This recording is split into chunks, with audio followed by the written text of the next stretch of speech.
हम अपने दर्शकों को बता दें कि पिछले 1.5 महीने में पूरे बेगूसराय में लगभग 1.5 से 2 करोड़ की चोरी नाइटी गैंग के द्वारा कर दिया गया। है देखिए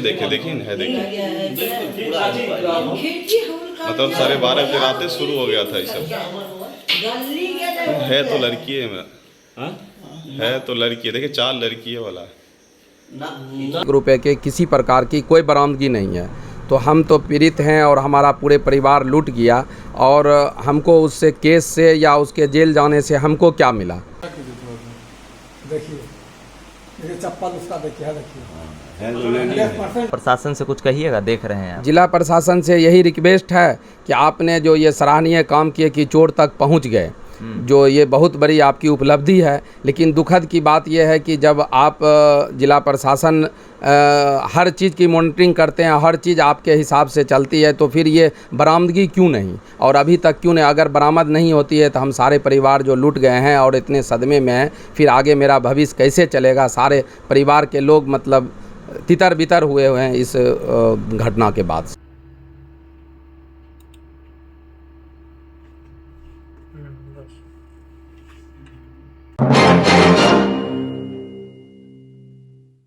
जी नमस्कार, स्वागत है आपका। मैं हूं अविनाश भट्ट, आप देख रहे हैं द न्यूज़ हॉल्ट। और जैसा कि आप जानते हैं और बेगूसराय की जनता भी जानती है कि पिछले 1.5 से 2 महीने में बेगूसराय में नाइटी गैंग के द्वारा जो उत्पात मचाया गया, जो चोरी के कांड को अंजाम दिया गया है। हम अपने दर्शकों को बता दें कि पिछले 1.5 महीने में पूरे बेगूसराय में लगभग 1.5 से 2 करोड़ की चोरी नाइटी गैंग के द्वारा कर दिया गया। और कुछ ही दिनों पहले प्रेस कॉन्फ्रेंस होता है और बेगूसराय के एसपी योगेंद्र कुमार जो है 2 आरोपियों को सामने लाते हैं और कहते हैं यही दोनों नाइटी गैंग है जिन्होंने हर्रक में जो 26 जुलाई की रात में जो चोरी हुई थी, मोहम्मद शाहनवाज आलम के घर पर 40 लाख रुपए की जो चोरी हुई थी, तो उन्हीं के घर के चोर यही हैं जो नाइटी पहन के चोरी कर रहे थे। मगर सबसे बड़ा सवाल ये है कि अगर चोर वो हैं तो फिर वो 40 लाख कहाँ है और उतने सारे सोने के ज्वेलरीज कहाँ हैं? हमारे साथ मोहम्मद शाहनवाज आलम उर्फ मुन्ना जी साथ में हैं, व्यवसायी हैं, अच्छे खासे व्यवसायी हैं। मिलवाइए भैया जी, स्वागत है न्यूज़ हॉल्ट पर। क्या मामला है शाहनवाज आलम भाई? आप हमारे दर्शकों को बताइए, बेगूसराय की जनता को बताइए, पुलिस प्रशासन का क्या रवैया रहा है, क्या कार्रवाई हुई है, क्योंकि गिरफ्तारी भी इसमें हो चुकी है। तो सिलसिलेवार ढंग से हम चाहेंगे आप इस मुद्दे पर प्रकाश डालें। इसके लिए आपका बहुत बहुत शुक्रिया, क्योंकि मीडिया भाई का थोड़ा सहयोग चाहिए। क्योंकि अभी जो मामला जो आप देख रहे हैं कि उद्भेदन जो किया गया पुलिस प्रशासन द्वारा, तो पुलिस के प्रशासन द्वारा जो उद्भेदन हुआ तो चोरों को उन्होंने जेल भेज दिया, गिरफ्तार किया और इकबालिया जुर्म उन्होंने कबूल किया। लेकिन कबूल करने के बाद 1 रुपये के किसी प्रकार की कोई बरामदगी नहीं है, तो हम तो पीड़ित हैं और हमारा पूरे परिवार लूट गया और हमको उससे केस से या उसके जेल जाने से हमको क्या मिला? और पुलिस ने आज तक उसका कोई रिकवरी 1 रुपये का कुछ नहीं दिया और उसको जेल भेज दिया गया है और कोई बरामदगी नहीं हुआ है। और उल्टे उसके परिवार जो है सो कि भाई कोई सबूत नहीं है, कोई कबूल नहीं है, समाज में उल्टे पुल्टे बयान और भरी धमकी भरी वार्ता कर रहे हैं।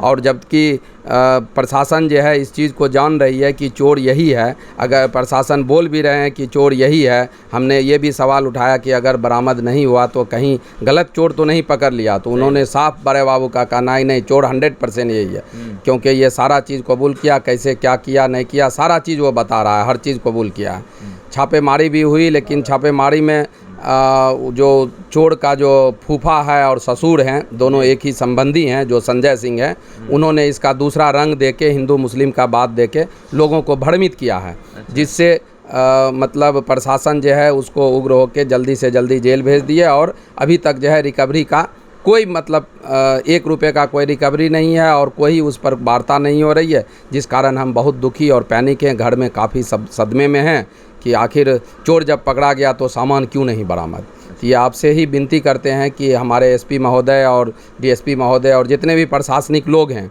उनसे पूछा जाए और उन पे रिक्वेस्ट किया जाए और दबाव दिया जाए कि जल्द से जल्द इसको रिकवर किया जाए। तो आप हमको एक चीज़ बताइए कि जो प्रशासनिक अधिकारी हैं, चाहे एसपी साहब हों, चाहे डीएसपी हों, चाहे डीएम साहब हों, उन तमाम लोगों के साथ कम्युनिकेशन बैठ रहा है, बातें चल रही हैं क्या? बातें चलती हैं, लेकिन अब एसपी महोदय हैं, बहुत सारे कार्य होते हैं। जैसे हम मैसेज भी दिए कि हम पर्सनल मिलना चाहते हैं, तो कोई अभी तक रिप्लाई नहीं आया है। ऐसे कई बार महासंघ और लोगों के साथ मिले थे तो बातचीत हुई थी और संतोषना दिलाए थे कि बहुत जल्द रिकवर होगा, बहुत जल्द रिकवर होगा। लेकिन मुजरिम पकड़ाने के बाद अभी तक उनसे फिर भेंट नहीं हुई है। बड़ा बाबू के द्वारा ही जो भी हमको बातचीत हुई और जो हमको सूचना मिला या पेपर के माध्यम से जो प्रेस कॉन्फ्रेंस किए हैं वही जाने। देखिए, मुन्ना जी जो हैं वो एक अच्छे जाने माने जूता व्यवसायी हैं। इनका शूज़ का कारोबार है और अच्छा खासा डीलरशिप का इनका काम है, अच्छा खासा चलता है। मुन्ना जी, आप हमारे दर्शकों को ये बताइए कि एग्जैक्ट कितने रुपये का मतलब चोरी हुआ था आपके घर से और क्या क्या ज्वेलरीज गई थी यहाँ से चोरी? देखिए, उसमें एग्जैक्ट जो है 45 लाख रुपये हैं। जैसे बिजनेस का 5 लाख 4 लाख 85 हज़ार रुपया थे और 40 लाख रुपया जो है हम ज्वाइंट फैमिली हैं। अच्छा। और बड़े भाई हैं और परिवार के मुखिया हम ही हैं। सभी भाई का बिजनेस है और पिताजी जो है कुछ ज़मीन भी बेचे थे। जो हमारी बहन की शादी थी वो दुर्भाग्यवश वो कैश था और हम दिल्ली गए हुए थे, व्यवसाय का भी पैसा, और वो भी हम बैंक में पूरे नहीं रख पाए थे और बैंक में रखना भी नहीं था क्योंकि शादी की बातचीत चल रही थी। सारे पैसा बैंक में रखना भी नहीं था, वो कैश गोदरेज में ही था। और जेवरात जो है जो हमारी पत्नी की थी और भी जो जेवरात थे सब मिला के लगभग 400 ग्राम के अप्रॉक्स गोल्ड था, यानी कि जेवर था, सोना था जो, वो भी था। और 45 लाख रुपया कैश था, जिसकी पूरे यही दो चीज़ को निशाना बना के सिर्फ लॉकर तोड़ के लिया गया और कुछ। खबरों के हिसाब से बताया जाता है कि जो चोर आपके घर चोरी करने आए थे वो जो है सामान डिस्ट्रीब्यूट करके कुछ उनके साले के सहयोग से वो दिल्ली लेकर चले गए हैं। तो ये सब क्या माजरा है कि कोई कहीं तक लेकर चला जा रहा है? देखिए, ये तो प्रशासन बताएंगे, क्योंकि हमसे प्रशासन जब पूछा कि आपके किसी पे दुश्मनी, किसी पे शक या किसी प्रकार की है, तो हमको उस वक्त कोई ऐसा सूचना ही नहीं था। सीसी फुटेज के माध्यम से प्रशासन जो है हर चीज़ को छानबीन किया। छानबीन में वो फुटेज जो है हमारे एक पड़ोसी जो अभी जो लाइनर का काम और जो मुजरिम में जो पकड़ाया है उसकी घर में घुसते हुए फुटेज भी साफ प्रशासन को प्राप्त हुआ है और उस फुटेज पे भी उनसे पूछा गया तो वो कई बार उसको सिर्फ प्रशासन पूछताछ करके छोड़ देते थे। जब चोर की बरामद हो गई, पकड़ लिए प्रशासन ने, तो दोनों को जब उसको पुलिस ने अपने हिसाब से पूछताछ किया तो उसमें वो जुर्म कबूल किया कि हाँ, हमने ऐसे सारा चीज़ को अंजाम दिया। दुखी सिर्फ एक ही बात के लिए हैं कि आपके घर में जो चोरी हुआ उसकी बरामदगी नहीं। सबसे दुखी यही बात की है कि हमें बरामद नहीं और हमें किसी से केस या किसी से लड़ाई या हमको जेल से क्या, उससे क्या मिलना है हमको, और दुश्मनी के अलावा और हमको क्या मिलना है। बिल्कुल जी। तो जिला प्रशासन से कुछ कहिएगा, देख रहे हैं आप। जिला प्रशासन से यही रिक्वेस्ट है कि आपने जो ये सराहनीय काम किए कि चोर तक पहुंच गए, जो ये बहुत बड़ी आपकी उपलब्धि है। लेकिन दुखद की बात यह है कि जब आप जिला प्रशासन हर चीज़ की मॉनिटरिंग करते हैं, हर चीज़ आपके हिसाब से चलती है, तो फिर ये बरामदगी क्यों नहीं और अभी तक क्यों नहीं? अगर बरामद नहीं होती है तो हम सारे परिवार जो लूट गए हैं और इतने सदमे में हैं, फिर आगे मेरा भविष्य कैसे चलेगा? सारे परिवार के लोग मतलब तितर बितर हुए हैं इस घटना के बाद से। बहुत बहुत शुक्रिया, थैंक यू सर। जाहिर सी बात है कि जिनके घर में इतनी बड़ी रकम की चोरी हो जाती है और पुलिस प्रशासन के द्वारा लोगों को पकड़ भी लिया जाता है, पर गौरतलब है कि अगर चोरों को पकड़ने के बाद भी उन सामानों की उगाही नहीं हो पाती है, उन पैसों की उगाही नहीं हो पाती है जो उन्होंने चोरी की थी शाहनवाज आलम जी के घर से, मुन्ना जी के घर से, तो फिर ये लोग किस आस किस उम्मीद पर प्रशासन की तरफ देखते रहें। ठीक है, तो पूरा माजरा आपको समझ में आ गया होगा। पिछले 1.5 महीना में 1.5 करोड़ से ज़्यादा की चोरी हो गई है बेगूसराय में और चोरों को भी पकड़ लिया गया है। जो चोर शाहनवाज आलम जी के घर में चोरी किए थे, मगर पैसा जो है रिकवर नहीं हुआ है, ज्वेलरी रिकवर नहीं हुआ है।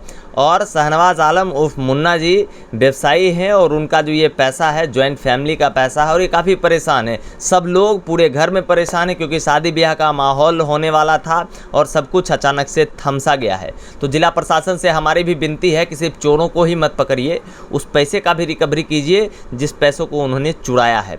आप लगातार बने रहिए द न्यूज़ हॉल्ट के साथ। मैं हूँ अविनाश भट्ट, फिर हाजिर होऊंगा आपकी सेवा में। नमस्कार।